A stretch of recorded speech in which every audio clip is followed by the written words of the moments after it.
Baby. Ai 1000 da kika bani jiya. Na ji daɗin kuɗin nan. Baby kin san ke kadai ce kike nuna min soyayya fa duk unguwan nan taku. To ya za a yi ai dole ne maka yanzu ma kaga iya kash 500 ce a guri na. Yau ma? Gashi sai kai amfani da ita. In ban maka ba ya sani. Shi yasa ai ba zan iya cin amana ki ba. Ka ji ƙato. Dole in dinga zuwa. Shi yasa fa ko na tsaya da wata yarinya sai in ga bai dace ma na saurare ta ba. Haka ɗazu wata yarinya ta zo wucewa take tambaya ta in nuna mata gurin wani mai markaɗe. Na ce ba zan saurare ta ba saboda kuɗin da kike bani ko duk yarinyar da na tsaya da ita sai na ga kamar namiji ce.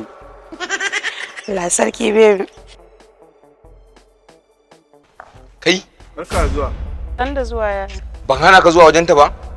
Ta kira ni a waya. Wai me ma sana'arka? Ba ni da sana'a. Wace makaranta kai? Tun daga primary na tsaya. Daga firamare. Kuma ka zo nan gurin? Kai, daga yau. Kan na ƙara ganin ka anan wuce. Ya. Ka wuce ka gurin nan nace. Ba ka wuce ba.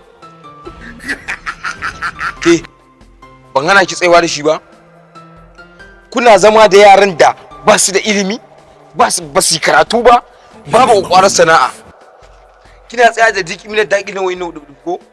To as from today, kan na ƙara ganin ki kin tsaya da shi. Kin ji ko? Wuta ki tafi ya. Wuta ki tafi. Yara ba sa ji. Kuna tsayawa da yaran da ba geography, ba economy, ba biology a sabgar su.